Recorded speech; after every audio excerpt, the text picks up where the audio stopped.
Sebenarnya ada beberapa sudut pandang ya, waktu yang tepat untuk masuk untuk beli rumah atau ambil KPR ya. Kalau ditanya berkaitan dengan suku bunga, memang sekarang pasti bunganya lagi tinggi gitu. Mhm. Tapi kalau kita lihat based on misalkan harga properti, sekarang ini justru lagi banyak yang turun.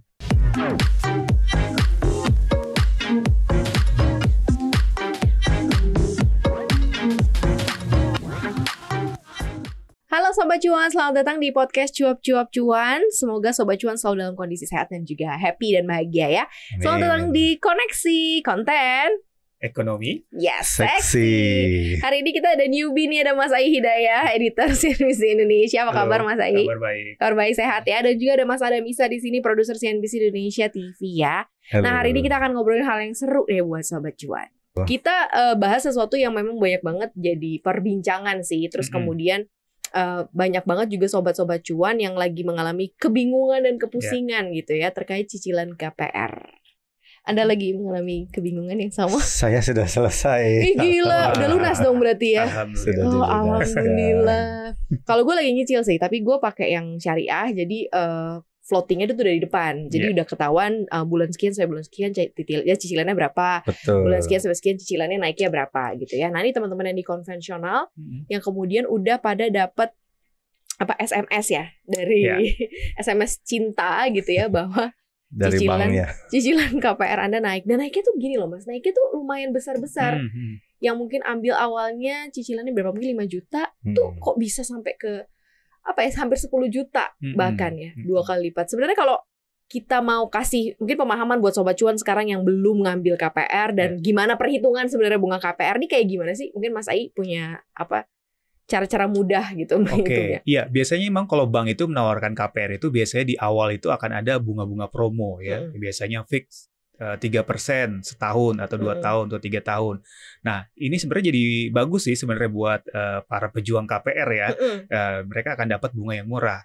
Tapi akan jadi celaka kalau memang suku bunga naik terus. Kayak sekarang ini kan sudah berapa kali BI menaikkan suku bunga ya. Dan dari flat lama ya, sekarang jadi naiknya tinggi nih. Sudah sampai 175 basis poin bunga dasarnya. Dan kalau untuk bunga kredit tuh udah sampai di atas double digit kan. 12-13%. Nah, bayangkan kalau di awal kita dapat bunga 3-5%, tiba-tiba bunga floatingnya udah 12-13%.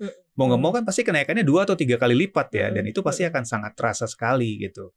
Nah, makanya mungkin tipsnya ya, kalau yang belum ngambil gitu ya, mereka harus perjuangkan selain bunganya murah, bunga fixnya itu murah gitu ya, tapi juga kalau bisa minta tenor fixnya itu panjang gitu. Misalkan kalau yang standar tuh biasanya bank ngasih antara 1 sampai 3 tahun fix rate-nya ya. Oh, jadi ini fix rate-nya minta dipanjangin. Itu promo di depan. Promo di depannya lah. Itu nanti kan beban ke belakangnya makin tinggi nggak? Nah, jadinya? Itu ya. Ini ada beberapa langkah. Yang pertama kita usahakan dulu negosiasi ya. Minta fixed rate diperpanjang. Misalkan ada contoh yang sampai 5 tahun, bahkan ada yang bisa dapat sampai 7 tahun. Itu tergantung dari bank dan nasabahnya itu sendiri ya.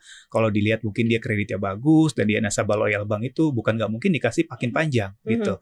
Nah, nanti setelah itu baru kita pikirkan gimana nih kalau udah mau masuk floating rate gitu. Kira-kira mencukupi nggak nih dana kita kalau misalkan dengan kenaikan suku bunga yang ada. Kita harus kalkulasi lagi nih kira-kira budget kita untuk kredit nih masih ada atau enggak gitu. Kalau enggak ada kan berarti yang pertama kita harus review keuangan kita dulu nih. Ada enggak pos-pos yang bisa dikurangi gitu ya. Misalkan pos-pos lifestyle atau pos jalan-jalan dan lain-lain gitu. Kalau emang udah enggak ada, mau nggak mau kita harus pikirkan gimana caranya bisa nge-reduce bunga KPR-nya itu atau mungkin cicilan KPR-nya itu. Misalkan ya kita bisa take over ke bank lain yang memang penawaran bunganya lebih rendah gitu kan. Itu paling nggak bisa mengurangi beban gitu ya. Kalau ternyata itu prosesnya panjang sih prosesnya pasti panjang ya, dan pasti ada biaya-biaya juga sih. Tapi paling nggak kita bisa mengurangi cicilan per bulannya gitu ya. Nah, kalau ternyata misalkan masih kurang juga nih kira-kira gimana ya, mau nggak mau harus meningkatkan penghasilan, income gitu. Karena mungkin nggak ada jalan lain ya kecuali mungkin kalau dia mau jual KPR-nya gitu. Tapi kalaupun misalkan worst case-nya gitu ya, gue nggak mau jual nih, coba aja minta keringanan ke bank. Sekarang ini kan masih ada program restrukturisasi kredit ya. Misalkan kita bisa meminta penundaan bayar bunga, biasanya bisa tuh, misalkan setahun atau 2 tahun gitu ya, sampai nanti kondisinya dia keuangannya sudah mulai membaik. Atau mungkin bisa hold pembayaran cicilan selama 6 bulan, setahun, itu juga ada program restrukturisasi seperti itu. Jadi memang Tapi nanti kembali lagi ke banknya ya, akan direview kembali apakah memang bisa diberikan ke nasabah itu atau enggak gitu. Jadi Kalau lo itu sih. selama lo mengalami, lo mencicil juga nggak sih Mas? Lo di cash ya? Pernah mencicil. Kalau sekarang udah cash ya. Udah cash, amin. Amin. Pernah nggak sih ngalamin kayak gini? Karena setahu gue kalau misalnya orang-orang yang mau ngambil cicilan KPR tuh nggak pernah kebayang kondisi goncangan ekonomi gitu. Mereka nggak pernah memprediksi itu. Palingan ya suku bunga paling naik berapa sih? Nggak setinggi tiba-tiba kayak sekarang gitu. Nah ini Betul. waktu lo Itu mengalami ada dinamika yang cukup juga terjadi sama kayak Sobat Cuan sekarang rasain nggak? Iya, itu kan emang nggak terprediksi ya. Kalau hari esok kan kita nggak tahu kayak apa gitu kan. Tapi dulu pernah, saya pernah coba beberapa kali mengajukan KPR di beberapa bank gitu kan. Terus juga bertanya kepada marketingnya sama orang developernya sendiri. Misalnya salah satu bank ini kalau fix 1-3 tahun, nanti floatingnya naiknya berapa? Misalnya anggaplah cicilan fixnya 5 juta gitu kan. Oh nanti naiknya paling besar hanya sekitar 1,5-2 juta. Berarti kan terukur tuh gitu kan. Nah tapi kan itu floating bisa berubah setiap waktu ya. Maksudnya itu kan hanya perkiraan saja. Tapi berdasarkan pengalaman sebelum-sebelumnya sudah ada bayangan tuh nanti untuk floating rate-nya berapa gitu kan. Nah kenapa akhirnya pada awalnya kita diberikan bunga promo murah, itu kan sebenarnya salah satu syarat untuk dapat KPR itu kan harus sebenarnya cicilan itu kalau tidak salah 50% dari total income kita pribadi, atau kalau berpasangan joint income gitu kan harus 50% gitu. Nah, berarti kalau di misalnya cicilannya 5 juta berarti pendapatannya minimal harus 10 juta dan seterusnya seperti itu. Nah, itu jadi biar gampang aja dapat penyaluran kreditnya biar lancar gitu kan. Nah, tapi setelah floating rate, benar tadi kata Mas Ai gitu kan, bisa direview lagi apa mungkin bisa dipindahkan ke bank lain, atau mungkin yang tadinya dari konvensional ke syariah, atau mungkin sebaliknya gitu kan. Nah, kalau sekarang strateginya yang pernah saya tahu adalah kalau di syariah, kalau dulu kan fix dari awal sampai akhir. Kalau sekarang ada yang namanya fix step up gitu kan. Iya, betul. Tiap beberapa tahun dia akan naik. Itu yang gue alamin sih. Betul. Jadi sekarang konsepnya kayak gitu. Kita tahu tuh kalau di syariah kelebihannya adalah kita tahu kita akan mengeluarkan biaya berapa setiap bulan gitu kan. Yang agak mengerikan itu kan memang di floating rate-nya bank konvensional itu. Berarti yang nggak tahu, yang sekarang ngalamin kayak wah cicilannya jadi segini tuh, mereka yang nggak pernah terbayang dari awal. Harusnya atau bisa ditanyain sih. Atau nggak ada transparansi di awal atau seperti apa Mas Ai? Ya biasanya memang kendalanya di si nasabahnya ini ya, debiturnya ini. Kita kalau mau ngambil kredit ya, termasuk KPR ya, kita harus agak detail ya, dan harus agak bawel mungkin Betul. Kita tanyakan ke marketingnya. Kalau perlu kita bandingkan beberapa bank gitu. Sebelum mutusin pakai ini sebelum gitu mutuskan, karena memang itunya nanti akan kita yang nanggung gitu. Kalau kita nggak nanya di awal, nanti tiba-tiba ada kejadian seperti sekarang, tetap aja kita yang nanggung gitu ya. Nah, makanya kalau sarannya sih kalau di awal untuk mau ambil itu ya benar kata Mas Adam tadi. Ditanyain dulu kira-kira bunganya berapa, fixnya berapa tahun, kira-kira setelah floating itu nanti akan jadi berapa. Walaupun itu juga mungkin belum pasti ya. Belum pasti. Karena dia akan berubah terus gitu. Tapi paling enggak dia ada gambaran gitu ya. Berapa uang yang harus dia siapkan untuk pembayaran cicilannya itu gitu ya. Kalau misalkan ternyata kayaknya nggak bisa nih ya, berarti dia harus cari bank lain yang lebih affordable gitu atau lebih murah lagi gitu. Jadi memang kembali lagi ke orangnya ya, mau nggak untuk nanya gitu ya, negosiasi. Kita bisa loh, karena memang kayak misalkan kita nasabah bank A gitu ya, antara Mbak Maria dengan aku pasti beda gitu. Karena itu berdasarkan juga dengan BI checking itu, slick itu gitu ya. Resiko-resikonya itu kan dikalkulasi sama si bank kan. Bisa jadi bunga Mbak Maria lebih rendah dengan bunga yang aku dapat gitu ya, kalau KPR di bank A gitu. Nah, itu juga bisa kita negosiasikan. Misalkan apalagi kalau kita memang track record-nya bagus gitu ya di bank itu ya. Kita nabung di situ, investasi lewat bank itu, mungkin dia akan pertimbangkan untuk kasih bunga yang terbaik dan kasih program-program yang menarik gitu. Ini pernah nggak sih ada kejadian mungkin yang parah gitu untuk jadi side effect-nya, dampaknya ke negara gitu, kasus gagal bayar cicilan properti gitu ya? Ada nggak sih? Karena kan memang sekarang banyak banget buat dapat rumahnya udah susah gitu kan. Sekarang prosesnya pun panjang sebenarnya untuk kamu punya checklist boleh mencicil begitu. Nah sekarang kan kondisi kayak gini juga mungkin unpredict ya. Pernah nggak sih ada kasus kayak gitu, atau mungkin yang paling buruk nih terkait kondisi beban yang dialami oleh Sobat Cuan nih? Ya paling yang akan terbebani adalah kita sebagai konsumen ya gitu kan. Pengeluaran kita akan makin besar untuk bayar cicilan gitu kan. Sementara untuk pengeluaran lain-lain, kita kan tahu bahwa Indonesia itu kan pertumbuhan ekonominya 60% kurang lebih konsumsi penopangnya. Nah, kalau konsumsi kita sudah kepotong untuk bayar utang atau untuk bayar cicilan, itu kan berarti kan kita harus mengerem konsumsi untuk hal-hal yang lain gitu kan. Nah, salah satu caranya yang bisa dilakukan adalah ya cuma kita untuk menambah penghasilan, atau mungkin ada salah satu strategi yang biasanya dipakai oleh dikasih tahu sama beberapa marketing atau orang bank, kalau punya uang lebih gitu kan di awal gitu kan, bayar DP-nya harus lebih besar gitu kan. Jadi nilai cicilannya lebih kecil, maksudnya total cicilannya lebih kecil. Atau ada di beberapa bank tertentu setelah beberapa tahun dia juga memberikan saran seperti, Mas, kalau ada misalnya kan setiap tahun mungkin ada nih perusahaan yang ngasih bonus karyawannya gitu kan, setahun sekali, terus mungkin ada THR, ada gaji 13 dan lain-lain. Itu kalau terkumpul dikasih tahu bahwa, Mas, tolong ini aja kurangin pokok cicilannya. Jadi karena kan di beberapa tahun pertama itu kita akan membayar bunga bank biasanya, bunga-bunga KPR-nya. Jadi cicilan kita dalam beberapa tahun tuh jumlahnya sebenarnya masih banyak pokok cicilannya. Nah, tapi kalau kita dalam beberapa tahun itu kita bisa nih misalnya punya utang misalnya 500 juta, terus kita tiba-tiba ada uang 100 juta nih, uang kaget gitu kan. Langsung bayar aja pokok cicilannya. Nanti dia akan berubah tuh struktur pembayaran KPR-nya, bunganya, terus angka cicilannya itu jadi akan lebih rendah lagi. Jadi kita bukan membayar bunganya, tapi kita sudah mengurangi pokok cicilan kita ke bank gitu. Itu sih strateginya yang pernah saya diajarin tahu gitu kan. Masih sempat nggak sih menggunakan strategi itu ya di tengah kondisi seperti ini ya?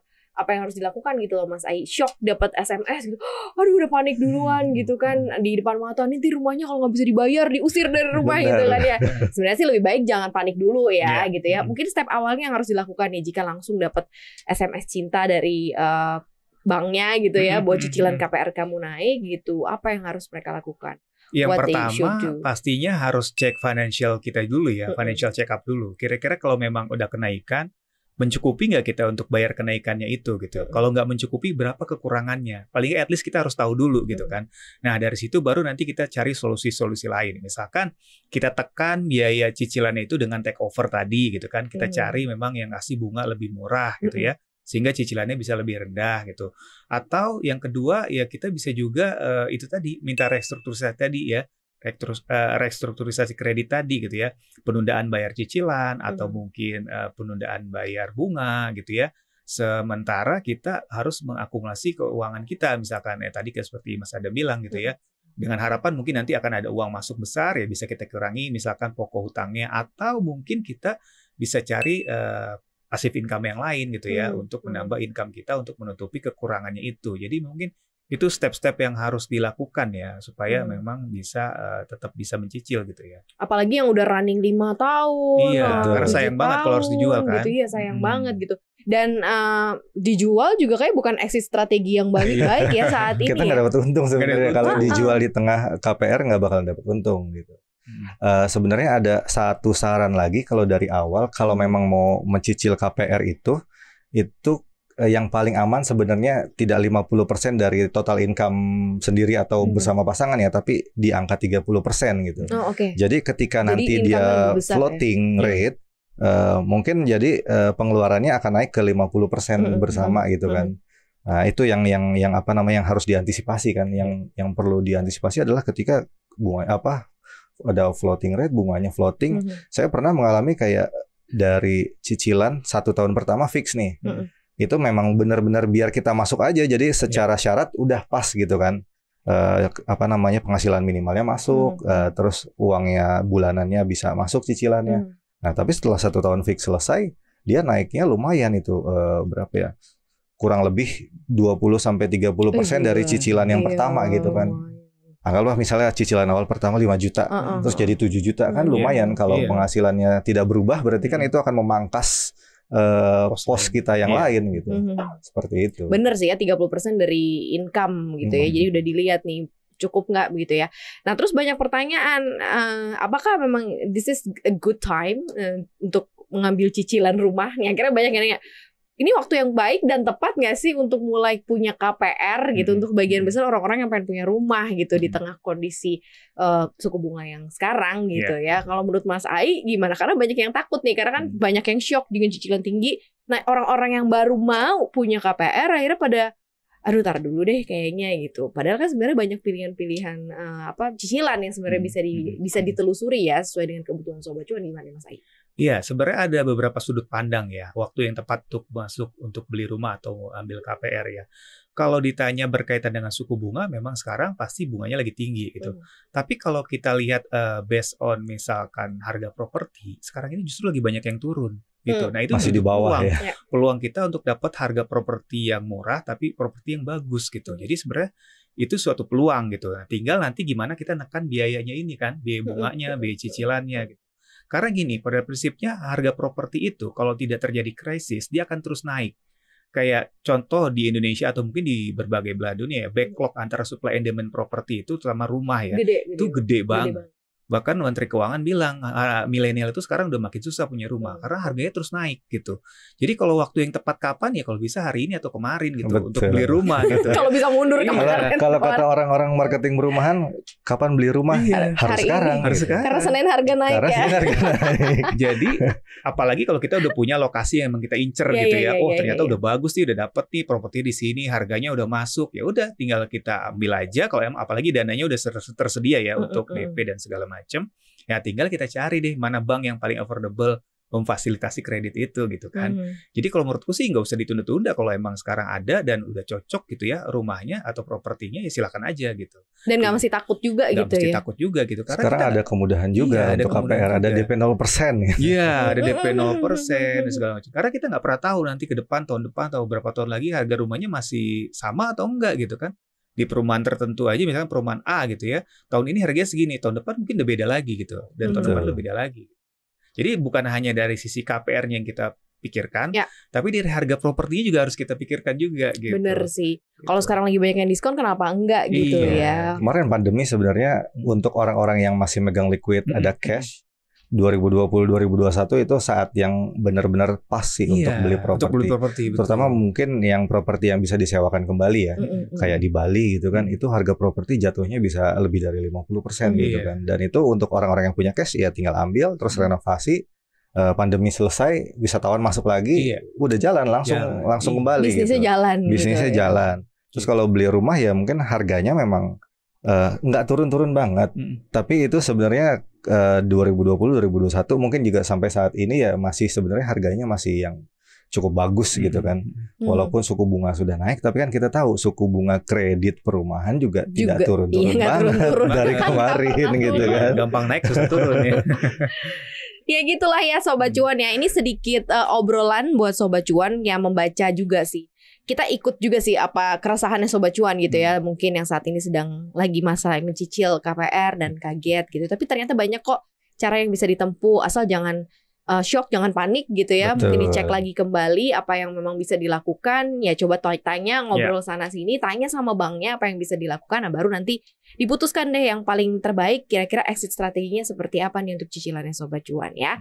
Yang pasti jangan pernah takut juga untuk nyicil yang belum nyicil ya. Atau yang pengen punya rumah, jangan takut gitu. Karena yang namanya aset rumah tanah nggak pernah turun harganya. Iya benar. Selalu naik. Karena kalau misalnya nggak beli sekarang, besok udah naik. Dan itu bener loh. Senin harga naik ya. Senin harga naik. Thank you banget Sobat Cuan udah dengerin konten kita hari ini. Jangan lupa untuk dengerin konten podcast kita lainnya di mana aja. Ya jangan lupa simak kontennya Cuap-Cuap Cuan di Spotify, Apple Podcast, Google Podcast, dan juga Anchor. Jangan lupa follow akun Instagram kita juga ya di @cuap_cuan dan subscribe YouTube channel kita di Cuap-Cuap Cuan, di like dan juga di share serta di komen ya. Dan podcast kita hari ini juga tayang di CNBC Indonesia TV Sobat Cuan. Thank you banget. Tetap semangat Sobat Cuan untuk mencari cuan ya. Maria Katarina pamit. Ayu pamit. Adam pamit. Bye-bye. Bye.